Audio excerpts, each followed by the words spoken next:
Hey guys, my name is Randy Vasquez, an associate producer for Cloud Imperium Games. We're here for 10 for the developers, and for the first time we have Vincent Sinatra, QA lead. Nice. So we have questions. I want to also thank the subscribers for making this possible. It's really awesome that we get to kind of like directly interact with you guys, as well as take questions, and then kind of we'll give you our opinions, our suggestions, or kind of our ideas on and thoughts on what you guys are asking. So ready to get started? Oh yeah, let's do it. Sweet. So the first question is from Solitude. For both, what aspects of the gamer process, by which I mean setting resolution, visual quality, audio levels, control schema, etc., do you find frustrating? Would you change given scope and resource to do so? For me, that answer is easy. It's the holotable. What? Everybody loves a holotable. Really? Who are these people? I don't know.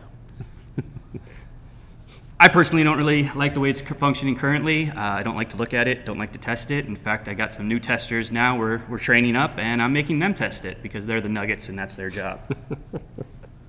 I guess personally, like the party system right now is just like the party system bothers me. But at the same time, is I know that these things are being worked on, and like a lot of the feedback from the fans, we've taken tons of feedback on things, and so we're definitely working on it. So we're pushing that soon. I cannot say when, so do not ask when. Don't, if you're thinking about even asking when, don't do it. Yeah, pretty much. The next question is going to be from Amontillado. I think that's how you say it. Is that how you say it? Yeah, I guess I had the two L's. Amontillado. Sorry. What sort of techniques or procedures do you recommend for those of us that want to hunt and report bugs to CIG? How can we most efficiently go about collecting the information that you need? So this is kind of a question for you. Yeah, I believe this is probably a QA question and issue council type question.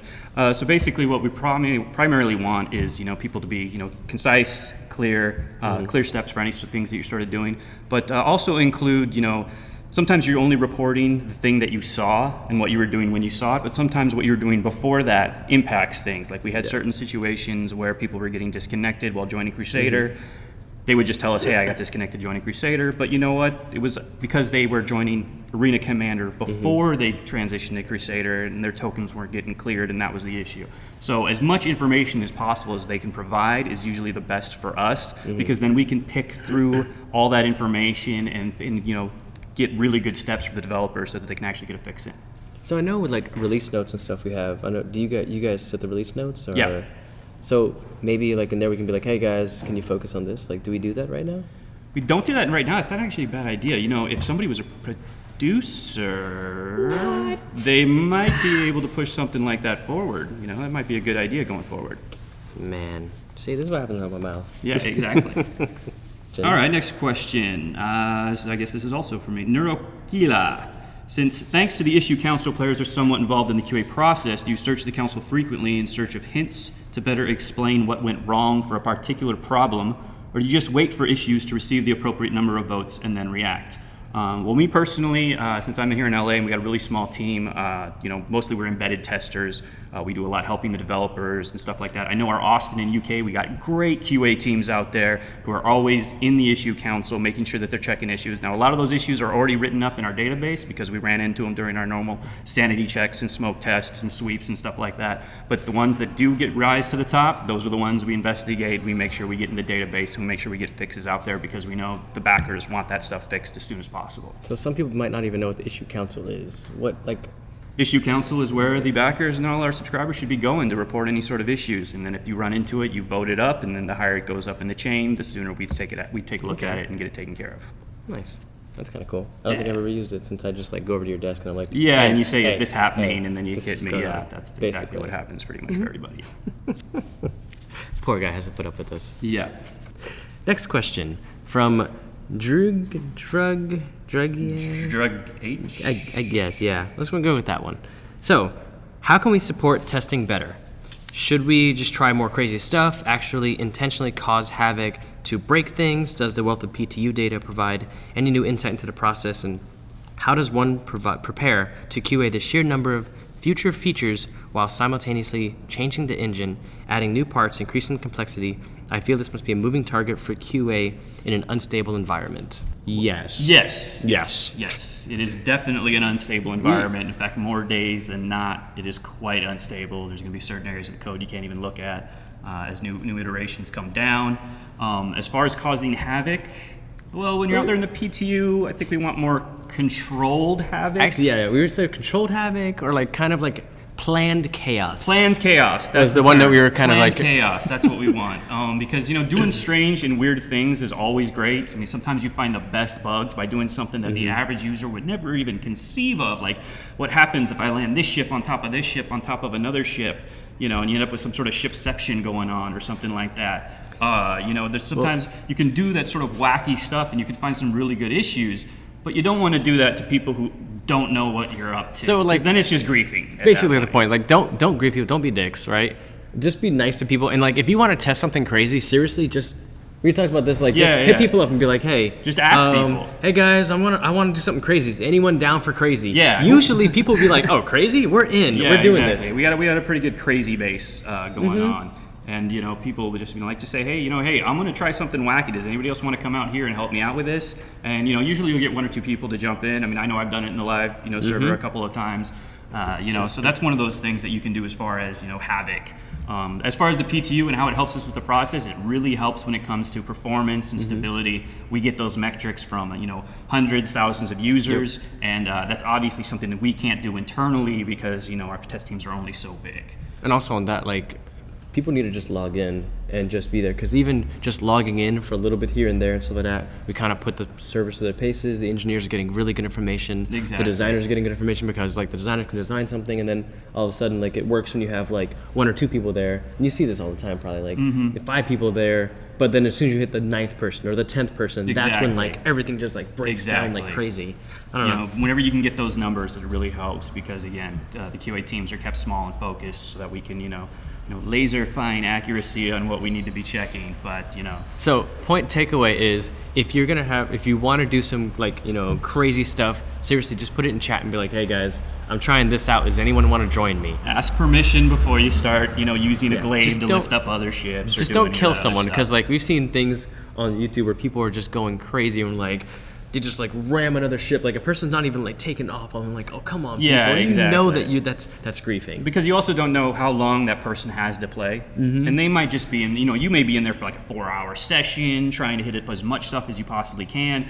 They're only there for 15 minutes. They they got their kids. They got to change diapers. They got to get the food ready. They got a bunch of other stuff. They just want to jump in and see what we have on the next PTU patch, and they don't necessarily want to help you do crazy stuff. So, just clear it ahead of time if you're going to involve other people in your wacky, havoc-causing tests. The thing is, we have such a really strong community, and like we don't need stuff like that to like kind of just bring it down. So yeah, that's kind of, I don't know, just help each other. Controlled and planned chaos is where it's at. Yeah. So next question would be logical chimp.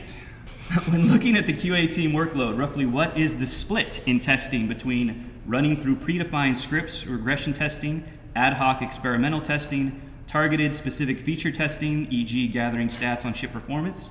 And as a follow-up, what determines and changes this allocation, and what determines if you need to increase time on regression or spend more time ad hoc testing? Well, as we've mentioned, it's largely a moving target.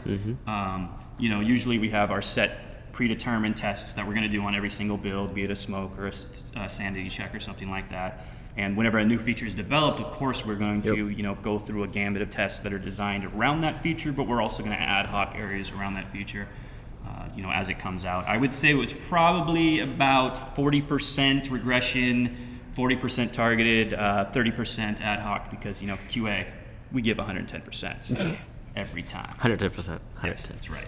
So actually, we were talking about this earlier, because like whenever like bugs come in and like. So we have like a little thread that we in production is like, hey, these are being flared out, and it's mostly just production and QA that are on these threads. Yeah. And it's basically like, hey, this is the latest blocker, this is the latest thing, whether it's found through the community or whether it's found through just us internally testing and all that stuff. So like these are getting major priority. So like as soon as these are sent out, the developers get it, and then once the developers fix it, like a producer is basically hitting up like one of the leads, like you, and is like, hey, we just fixed this. Here's the change list. Exactly. Let's get some bodies on it. And then like people will just change focus like that and just be like, all right, we need this now. So yeah, it's like building in quicksand almost. Pretty much. The situation is always fluid from one day to the next, from 1 hour to the next, because all of a sudden somebody will come with something new, and that all of a sudden takes priority, and everything else that you had gets shifted down a rung on the ladder, and you have to get to it later. Yeah, so. It's always a lot of fun. Fun is not quite the word I would... Actually, yeah, no, it is fun. It is kind of fun. It's a lot of fun. It's a lot of fun. All right, so next question is from Steve Hunter. When doing QA testing, past resolved bugs are often retested to make sure that new fixes don't cause them to reoccur. As this would make the test list grow uncontrollably large quickly, how do you decide when to no longer retest an old bug? And thanks for all the good work. Thanks, Steve. Yeah, that's actually a really good question. So when it comes to that, usually we focus on areas that have been affected by recent code changes. Like, recently, Mark McCall came to me and said, hey, done a bunch of changes to landing gear. So that immediately tasks us out to start, focusing, checking all those old landing gear issues to make sure that those don't recur because, of the changes that he just implemented, to make sure that previous fixes didn't get stomped on by new change lists and so on. So, that's pretty much, we try to stay focused on the things that are in motion and are still changing. And then if, something hasn't changed for after build, after build, after build, after build, well, we're not necessarily going to be looking at all those old issues again. We're going to, if they do return, we will reopen them, but, we don't necessarily focus on them. Yeah, and that's the thing is, like, I know once the bugs have been through their paces, they've been resolved and fixed, and like you said, once it hits a new area, like if we see it again, then we'll check the database and being like, oh, okay, this is back. Yeah. And in all honesty, like there's been some bugs, especially like with landing gears in particular. Oh yeah, the landing gear comes back so much. That's why I brought it up. Is because the poor Mark has been banging his head against the wall with those sometimes. I swear to God, some of these bugs spend time in the Lazarus pit, and then they immediately come back and they rise up stronger than they were before. It's just unbelievable with some of them. It is pretty crazy. Farseeker. I know you've posted some about this in your feedback threads already, but could you give us an overview on how this activity, especially anything that submitters can do to make the feedback more useful, as well as more details on how this feedback will be communicated to you and used to the rest of the QA and the ship designers? So basically what I'm trying to do is, because it seems like we got so much feedback. I had pages and pages and pages of feedback. Which that was pretty awesome, by the way. It was very awesome. And the community is very passionate, and they gave us, just tons of information. But it somewhat was information overload for, developers and designers who are already working really hard on new things. And they're like, when am I going to get time to parse through all this data? So moving forward, we're going to try to slow down the rate of those so that, we give them more time with each ship. For the most part, it's still in the works. Like when we're actually going to be doing these, I think, right? Like, yeah, we're still breaking it out. Like I said, I was rapid fire machine gun style getting that stuff out, and then obviously that was a little too much. So we're going to try to slow it down a little bit. Ambitious, rambunctious, I might add. Yes, a little bit. A little over eager. I'm kind of new here, trying to make my mark. I got to press guys like Randy every other day. So True. I was trying to work on that, but as far as As far as what details, just keep things concise, keep things clear, try to keep things within scope. We're not always looking for, hey, please buff my favorite ship type of stuff. You want to make sure you know exactly the type of things we're looking for. Perhaps, on my part, I need to be a little more clear as to what we're asking for. And we've had some growing pains through some of the threads with that. Because that's the thing is, some of the stuff, like we were talking about earlier, is I'd love for people to break down the feedback from different sections. So like even if multiple posts, so that way like, hey, this is the arts post on this. So that way you give everything for art, break it down to design, mechanics, like to break it down as much as possible. Like, balance wise, like, all right, so I'm flying a 300, I'm flying a 315. They're almost the same ship, but not really. Like, but then kind of just breaking down that thing of like as much as don't be as verbose, like clear, concise, definitely. But don't be afraid to give more example or give like at least, because the examples you guys give, as well as like just the detail that you guys can give us, anything is useful. Yeah, and I was pretty much amazed at the detail. Because we had like graphics. Yeah. Particularly for the 300. People were like, "Hey, this is how the redesign could totally work," and I'm like, "Is this a resume? Is this a job application, or is this actual just normal feedback?" So the detail was crazy good in some regards, and then in others, some people are all like, "Hey, give me a buff." For the most part, I want make this ship. I want 5 gimbals on my ship or something like that. I want 5 gimbals. Those we don't. Hey, who does it? But for the most part, as long as it's clear, as long as it's concise, and keep things polite in the threads. If somebody says something you don't agree with, hey, we're all trying to make the best game together. That's the great thing about our community is we're working together. Putting on that thing is like if you guys have different varying opinions, that is perfectly fine. Yeah, we actually welcome that because then we see different perspectives on how people are looking at the designs, how people are looking at the ships, the role of the ship, everything. Like any feedback is good feedback. Yeah. We can't always act on everything, and we're not going to be acting on it like instantly. So give us time because we're still working on things. We only have so many people to actually do everything. Yeah, and I'm going to try to make it easier for the devs and designers to digest when it does come in. Try to get like a top 5 bullet points, and then here's the rest of the report when you guys can get around with it. But these are the major things that are really either bothering the community or that they're really excited about getting implemented for their particular favorite ships. It'd be super useful. Yeah, very useful, all of it. Alrighty, our next question is from Aragorn BH. Since you have played many hours of Star Citizen, yes, and know the game mechanics so well, I'm still working on that, what plans do you have for yourself in the PU as a gamer? So this is kind of a loaded question. The reason why it's loaded is because I really want to have kind of 2 personas kind of when I go out there. Like I want to do one where I'm like a mercenary / pirate and stuff like that, and seriously just get in on that like whole clandestine thing and like just be on that black market. I think that would be hilariously fun because I never play that type of character. I usually, every time I play an online game, I'm usually either support or healer. And then of course my other one that I would play would be like a miner. Like when I played Eve, I was all about being a miner and a trader.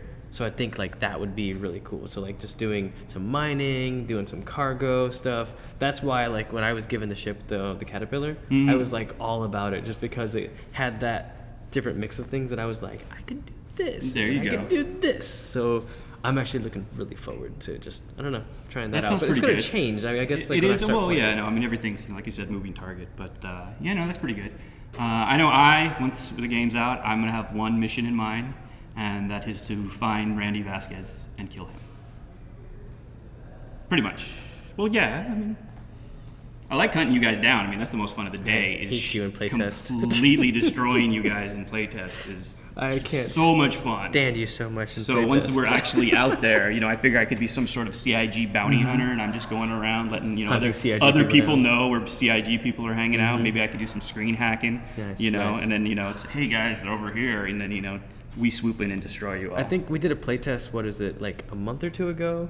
And then basically, I think it was McCall or. It might have been you, I think, was like, by the way, guys, Vasquez is at Port Correa. And next thing you know, I had 4 or 5 ships coming in, and I'm just like, oh, God. And then I'm trying to hide from everybody.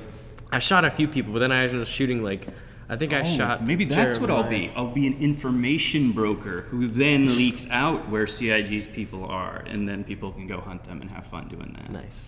I could probably make a little, on the money side. on the side, a little bit. Hey, QA salary is not exactly that great. Good try. All right, so next question from Spaces Nice. I think this one's for you. What is the priority of developing things? Is it ships, places, economy? What takes priority over other things, like shipping over ship buying? Or more to do in one place over more places to go? Thanks. All right. So, as we've stated a few times, development is always kind of a moving target, right? And priorities shift daily, if not sometimes hourly, based on what's broken or what the fire is and stuff. And because we want to give you guys a stable game. Yeah. We want to give them a stable game. We need to give you guys also in QA a stable game because builds. You guys can't test if it's not stable. And Exactly. you guys testing in unstable environments doesn't help us because we don't know if the bugs you're giving us are actually there. So and we can't help you because somebody will be like, hey, will you check this? And was like, well, we can't check it because So kind of to go off the questions versus ships versus levels versus economy, PU, mechanics and systems. We have so many people around the globe working on this game, and everyone has their own focus. Everyone has their own priorities. So we have an overall global organization, and then we have within that organization we have the different studios. Then within that we have each individual teams working on something where they're designers, they're artists, QA, production, engineers, audio, narrative. We have so many different aspects of this that everyone just is all over the place all the time. There's no ever a priority one thing over another. Like for instance, if Crusader is broken, right? then that's kind of a level design, but it's also design, but it's engineering, not so much art. So then that becomes a focus for these select people.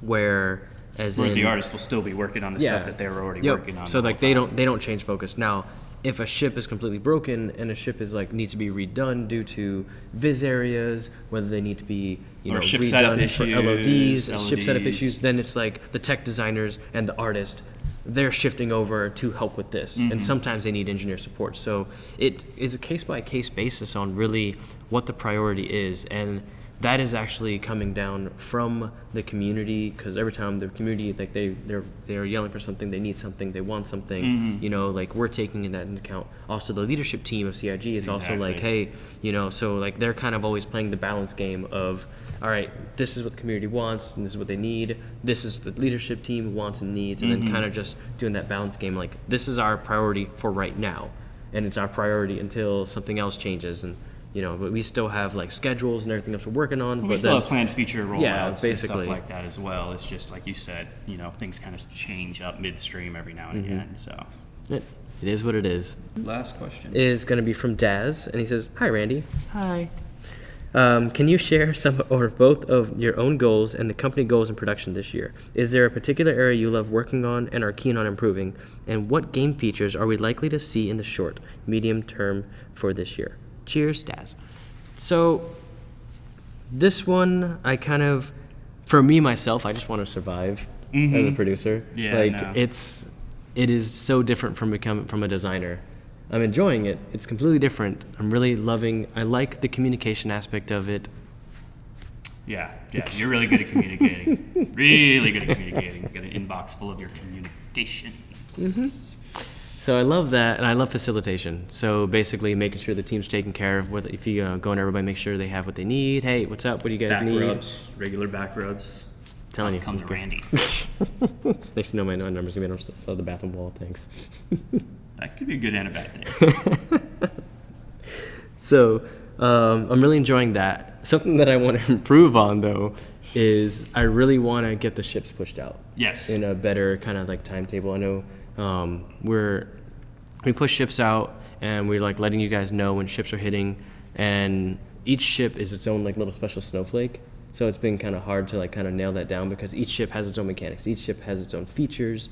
And then there's those features that are tying all the ships that need to be, pushed out, stuff like that. Like you said, the shields and armor balance that, the Calyx and everybody's been working really hard on. Calyx just finished that audit for the shields. That whole audit for the shields. And you had to do all the testing too. Yes, I had to do all the tests too. But, trying to get those all out would be really good, and help give us more of a final picture of what the game's going to be like, eventually, because whereas like with each ship that comes down, it's just all right, but that's just a small piece of the greater puzzle. And that's the thing, is the audit you just worked on is like part of something bigger too, because we're redoing some of the shields and how they work, just because it's going to help optimize the game, and how overall. lasers affect the shields, how ballistics affect the shields, all that stuff like is just being taken into consideration. So like the design's changing a little bit, and it's changing for the better, and it's changing to make sure that players are given the proper feedback they need, as well as like it has all the functionality and necessary things it has to have. Like, I mean, it's just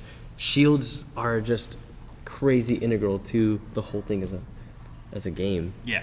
No, I mean, especially for dogfighting. Especially for dogfighting. Well, I mean, because it's hard to balance the ships against each other when that system isn't fully fleshed out just yet. Were you around still when they had that, like the Constellation and the Hornet bug? Like, oh yeah. No, I was one of the ones who got it. It was like the Hornet and Constellation were using the exact same shields. So yeah, no, that was crazy. That was a fun one. Yeah. So there's so many things with shields, but yeah. So that's like an example of something that we're working on that is going to be coming soon. Yep. Cool. Well, I think that was all 10, wasn't it? Yeah, that's 10 for us. All right, so that's 10 for the developers for us today. Just once again, want to thank all the subscribers, and all the backers. Everybody who makes this possible for us to do this. I know we maybe weren't quite as entertaining as Tracy and Ben. We could not follow. So we would like to come back, maybe if you guys are into it. If they're into it. If they're into it, of course, everything has to be consensual.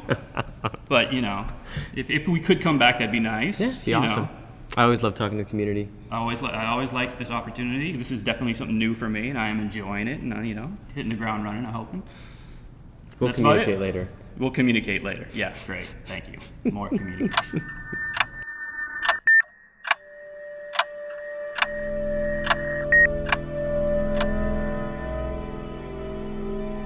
Hey guys, thanks for watching 10 for the Chairman. If you guys would like to see more episodes, go here. If you guys would like to subscribe to our YouTube channel and always keep up to date with all our video content, go here. And if you guys would like to watch episodes of Around the Verse, go here please. And I will see you in the verse.